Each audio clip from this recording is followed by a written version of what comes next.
안녕하세요. 심플한 관심 종목 TV입니다. 자, 이 영상은 이제 상반기가 또 지났죠.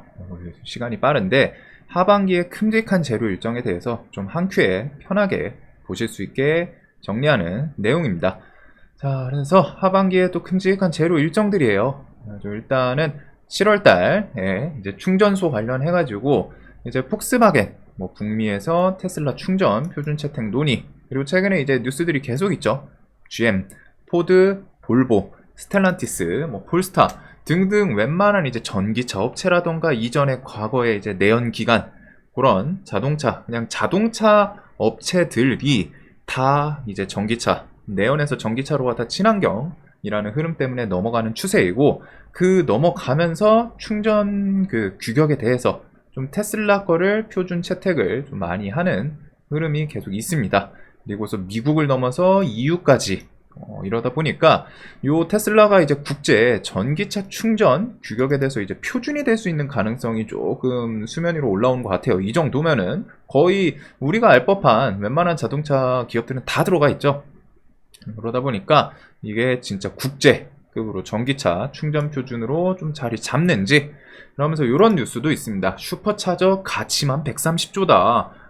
LG 에너지 솔루션 충전소, 이 슈퍼차저 충전소가 LG 엔솔 맞먹는다? 이런 내용부터 해가지고, 코어 플러스 이제 SK 시그넷 같은 경우에 초급속 충전기, 제가 전기차가 일반적으로 갖다 충전 속도가 좀 얼마인지는 정확히는 모르는데, 저는 전기차가 없어가지고, 근데 15분 80% 충전, 일단은 좀 내세우는 게 빠른 건가 봐요. 그래서 SK 시그넷에서도 미국에서 V2, 요 7월달 양산 계획 등 요 충전 이슈는 지금 딱 뚜렷하게 나온다 이건 아닌데, 이런 흐름을 통해 가지고 여기저기 엮일 수 있는 부분들, 일단 포인트는 이거겠죠. 테슬라 국제 전기차 충전 표준 규격으로 혹시 되는지, 일단은 미국 내에서부터 규격 표준을 삼는다거나 하면은 이게 당연히 좀 글로벌 흐름으로 넘어갈 수밖에 없는 그 정도의 점유율이지 않나 싶거든요. 그러면서 그거에 맞서서 이제 현대 기아 측에서 여기로 좀 그냥 참가를 할지, 우리도 그냥 어쩔 수 없구나, 테슬라 표준 규격으로 참가를 할지, 아니면은 지금 우리나라에서 돌아가고 있는 그런 규격부터 해가지고 끝까지 한번 투자를 통해 가지고 맞서서 이어지는지, 그런 부분들을 볼 수 있을 것 같습니다. 그래서 테슬라 이슈로는 대형채비 지분, 우리나라 이제 슈퍼차저에 대해서 만드는 기업이 이제 대형채비, 그리고 대형채비 지분이 스틱인베스트가 이제 2대 주주, 그 다음에 휴맥스 시리즈가 지분이 좀 엮여 있고, 전체적으로 충전소 이슈가 최근에 계속 좀 들썩들썩하죠. 무선 충전도 하고 이야기들 계속 나오고, 이게 전기차 점유율이 올라갈 수밖에 없는 지금 분위기, 환경이 조성이 되고 있다 보니까 이런 충전 이슈도 지속적으로 한 번씩 툭툭 튀어나올 가능성은 높은 것 같습니다.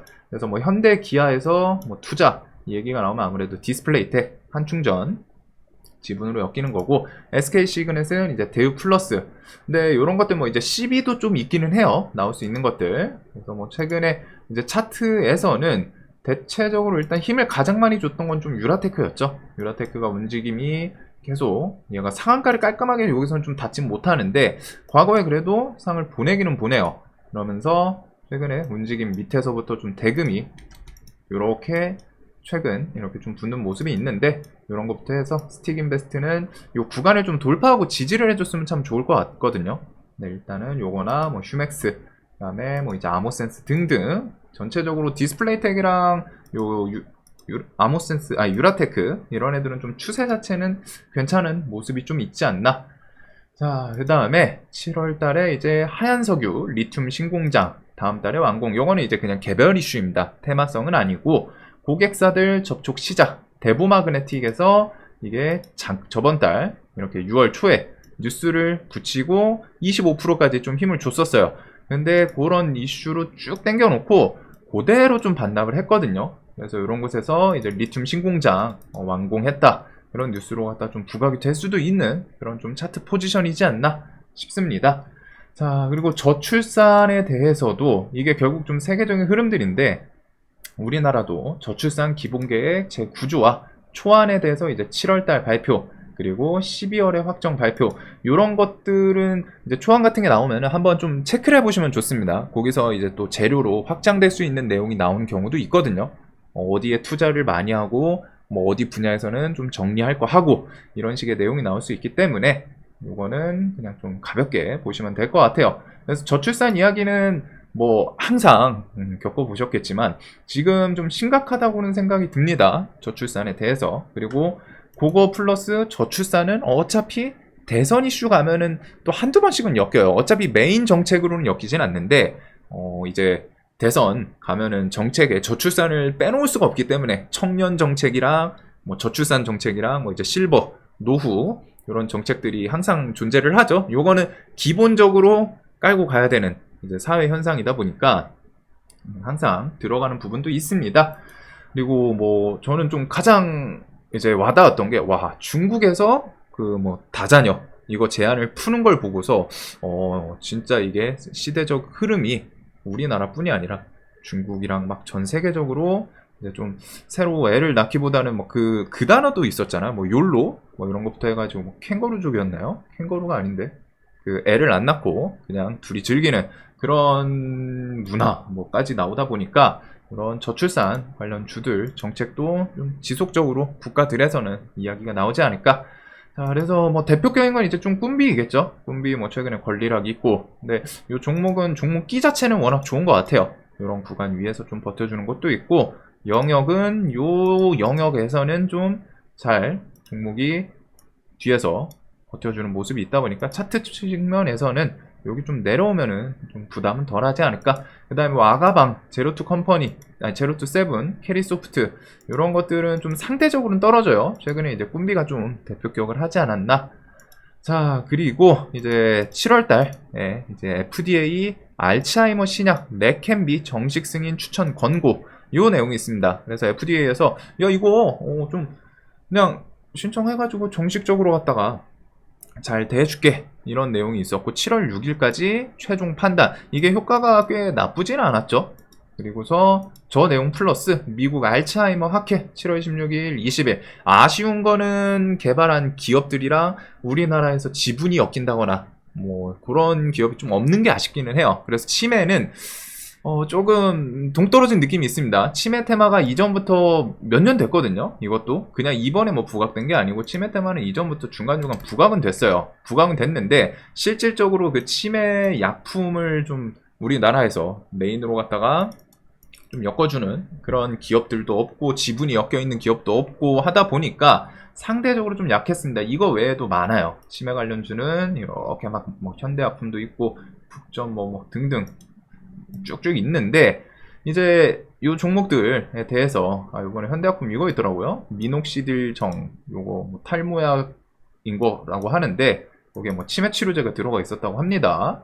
그래서 그런 내용들이라 알츠하이머 학회까지 있다 보니까 일단은 상징성은 이게 좀 더 클 것 같기는 해요. 레캠비 정식 승인 이제 치매 치료 약품에 대해서 효과 있는 게 정식 승인. 그래서 그런 내용으로 메디프론이랑 피플바이오 이런 애들도 이제 뭐 치매 뭐 뉴스들 한 번씩 있을 때마다 좀 같이 부각이 되긴 했는데 메디프론 뭐 피플 그다음에 소룩스 얘네들이 지금 주말 껴가지고 뭐 최대 주주 변경하고 아리바이오 신규 사업 진출 목적 뭐 아리바이오 요거 우회 상장 지금 얘기까지 나오죠. 그래가지고 아리바이오도 우리나라에서 치매 치료 임상 3상 들어가 있는 지금 KOTC였나요? 얘가? 이렇게 하면 나오는데 요 종목이 지금 소룩스랑 지분 엮이면서 또 치매 이슈로 또 튀어나가는지 정도를 볼 수 있을 것 같습니다. 자, 그리고 오염수 방류가 이제 다가왔어요. 사실상 오염수 방류에 대해서는 뭐 지금 일단 이르면은 7월 4일 뭐 7월 초부터 이렇게 좀 될 수도 있다라는 내용이 좀 있었고 뭐 늦어도 여름 안에는 지금 방류를 한다고 했죠. 일본 측에서. 그래가지고 오염수 뉴스도 계속 있는데 이런 게 이제 방류 메인으로 시작했다 하면은 그런 이슈와 함께 기술적으로 좀 눌려 있는 종목들에서 뭐 움직임이 마지막으로 기술적 반등을 준다거나 그런 식으로 좀 움직임이 한 번 정도 반짝할 수는 있지 않나. 대신에 이제 방류 이후에 슈팅을 주면은 거기선 좀 재료 소멸로 넘어갈 수 있는 부분도 고민을 해둬야겠죠. 그래가지고 얘네들이 최근에 차트에서는 좀 낙폭이 나왔어요. 낙폭이 나왔고 가격 측면에서는 부담이 조금 덜해진 것 같습니다. 그래가지고 인상가, 신송홀딩스, 뭐 샘표 식품 이런 종목들은 딱 봐도 차트가 좀 많이 밀려 있죠. 이번에 뭐 악재성도 있었고 한데 그래도 거기서 뭐 방류 이야기 나오면은 기술적으로 그날 한번 좀 돌려주는지, 그 다음에 6개 관련 주들도 불쑥 좀 땡겨 올린 게 아쉽기는 한데 일단은 방류 이슈랑 같이 부각이 될 수 있는 애들이지 않나. 그래서 오염수 방류 같은 경우에는 천일염, 그 다음에 뭐 6개 이런 것들, 그 다음에 뒤에 뭐 방사능 검출하는 뭐 기계 그런 걸로 오르비텍도 올랐고, 나중에 이제 그것까지는 좀 생각을 하고 있거든요. 오염수 방류 되고 하면은 이제 수처리 필터가 방사능을 걸러줄 수 있나 싶기는 한데, 일단 수처리 필터 관련해서 멜크노란텍이랑 그 다음에 시노펙스 이런 종목들이 혹시라도 뭐 수처리에 대해서 얘네가 뭐 또 기술을 개발을 하든 필터 이쪽까지 엮기나 이렇게까지 일단 좀 기억을 해 둘 것 같아요. 자, 그리고 그 다음에 이제 재건 7월 11일부터 12일 나토 정상회의가 계획이 돼 있습니다. 그래가지고 여기서 뭐 정상들 모이고, 그 다음에 우리나라 대통령도 우크라이나 방문해서 젤렌스키와 정상회담 요 내용도 좀 있어요. 그래서 7월 달에 우크라이나 방문 이슈까지 뭐 좀 같이 엮이나 싶기는 한데, 일단 이 정상회의에서 포인트는 그거죠. 종전안을 좀 발표 얘기를 할 수도 있다라는 부분이 있었습니다.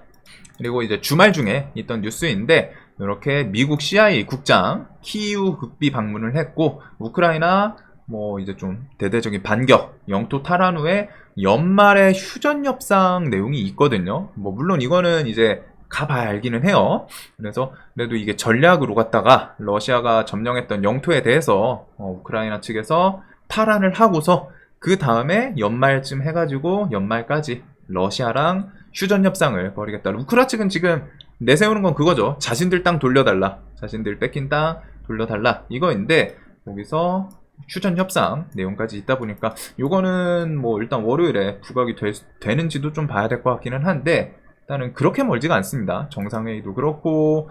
그리고서 여기서 좀 더 이어질 수 있는 그 부분은 이제 모듈러 주택 같은 거 좀 간단한 사업, 진짜 재건이라는 게 뭐 한 번에 무조건 거대하게 진짜 망가진 건물들 다 세우고 이건 아니죠. 어느 정도 좀 진정이 된다 싶으면은 일단은 간단하게 사람들이 살 수 있는 그런 숙소 개념으로 갖다 이제 모듈러 주택부터 해가지고 좀 천천히 시작이 되지 않을까 싶은데, 요 사업에 대해서는 이제 연말 중으로, 연내 중으로 좀 시작을 할 수도 있다라는 이제 국토부 장관 발언도 있었고. 그래서 이렇게 재건에 대해서 진짜 재건 종전 휴전 키워드 나오면은 정말 그래도 주도 테마 조금 더 해먹지 않을까 싶기는 한데, 일단은 7월 11일, 12일 나토 정상회의부터 해가지고 방금 설명드렸던 그런 내용들로 3부 토건부터 해서 이번에 MOU 있었던 기업들은 꼭 기억을 해 둡시다. 그래서 3부가 가장 대장격이었는데, 얘가 회사 재무가 조금은 체크를 하셔야 돼요. 재무가 완전 탄탄한 기업은 아니다 보니까. 근데 요번에 좀 돈은 많이 들어와서 대장 주도주급 상한가 뭐 2번, 3번, 등락률도 1,000원짜리가 그래도 뭐 4,000원 가까이 땡겨 올리는 모습이 있었죠. 어마어마하게 한 달 만에 좀 강하게 움직여주긴 했는데, 일단은 얘부터 해가지고 얘는 또 21선 타고 시간에도 좀 강했습니다. 뭐 6%, 7%까지 갔다가 밀린 걸로 아는데, 그래서 이런 MOU 있었던 이야기 나왔던 기업들이 실질적으로 휴전, 종전 그런 키워드가 나오면은 좀 메인으로 부각되지 않을까. 그 다음에 이제 모듈러 쪽에는 금강공업, SY, 덕신하우징 이런 종목들이 좀 부각이 됐어요. 그래서 얘네들은 좀 과하게 밀린다 싶으면은 연말 노려볼 수 있는 포인트도 좀 있을 거는 같습니다. 자, 그 다음에 이제 7월달 또 7월 18일 곡물협정 재연장 기한이더라고요. 그래가지고 이게 계속 좀 다가오고, 러시아랑 우크라이나 측은 지금 뭐 계속 자신들의 요구사항이 서로 상충이 되는 부분이죠. 그러다 보니까 푸틴이랑 크렘린궁에서는 우리들 요구사항 안 들어주면 연장 안 할 거다라는 언급을 이미 하기도 했어요. 6월 달에. 그리고 유엔에서도 최근에 이제 뉴스 기사로 이번에 러시아 99.9% 연장 안 할 거다 이런 내용들, 물론 가서 진짜 연장을 할지 안 할지는 아무도 모릅니다. 하지만 이런 내용들을 통해 가지고 세력들이 이제 이용을 하냐 마냐, 이게 포인트겠죠. 그 다음에 식량 같은 경우는 조금 더 생각하면은 갖다 붙일 수 있는 게 이제 이런 게 가장 메인이긴 한데 이제 여름이에요. 그리고 와 더워요. 너무 더워요. 폭염이죠. 폭염 오고 하면은 자연스럽게 이제 가뭄 이런 것도 있고 가뭄이랑 가뭄 같은 것도 이제 이상기후 뭐 엘니뇨든 뭐 온난화든 막 이런 것들 그리고 그게 이제 가을철 되고 하면은 수확량이 작년 대비해서 얼마 줄었다. 지금 작년 대비해서 잘 나올 수는 없지 않나 싶거든요. 결국에는 그 영토들 거기다가 우크라이나에서만 하더라도 얼마 전에 그 댐 무너지고 이런 내용들이 있기 때문에 그리고 콘벨트 같은 경우엔 작년에도 수확량이 그 전년도 대비해서 좀 줄었던 뉴스를 봤던 기억이 있는데 미국 콘벨트 그래서 수확량 이슈 등까지 계속 식량에서는 뭐 좀 키워드를 갖다 붙이면은 붙일 수 있는 부분은 워낙 많지 않나. 그 다음에 얘네는 그 다음에 요것도 있죠. 지수 해치 성향도 분명히 갖고 있어요. 지수 해치 성향까지 좀 갖고 있기 때문에 지수 뭐 해치 지수 멀쩡히 움직일 때 뉴스 붙이면서 부각이 되기도 하지만 이제 지수 밀릴 때 해치 성향을 하는 부분도 좀 있었습니다.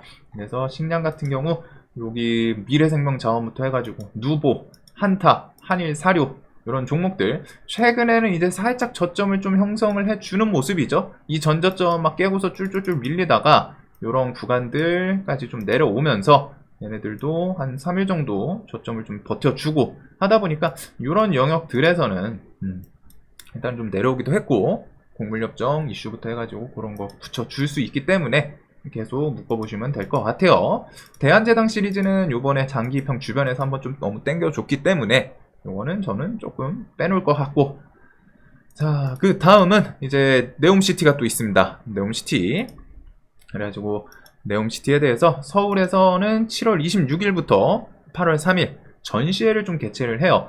근데 요거는 사실 네옴 같은 경우에는 이 전시회도 전시회인데 대통령 답방 이슈랑 저는 네옴시티는 좀 중요하게 생각하는 포인트는 대통령 답방 이슈 언제 나오는지 지금 이게 미국이랑 사우디의 눈치 싸움 때문인가 싶은데 처음에는 이제 뭐 5월, 6월 이렇게 답방이 좀 바로바로 나오지 않을까. 특히 지금 막 엄청 해외 외교를 적극적으로 돌아다니고 있잖아요. 그러다 보니까 이제 네옴시티도 사우디도 바로 나오지 않을까 싶었는데 이번에 그건 있었죠. 그 올림픽 관련해가지고 쟤네 사우디랑 우리나라 이제 부산이랑 결국에는 돈의 힘으로 그렇기는 한데 대통령 답방 이슈가 좀 언제 나오는지 그 다음에 그 하반기에 큼직한 수주들 나오는지 추적을 좀 해볼 필요는 있을 것 같습니다. 이번에 현대건설이 그 6조짜리 계약을 하면서 한번 진짜 시원하게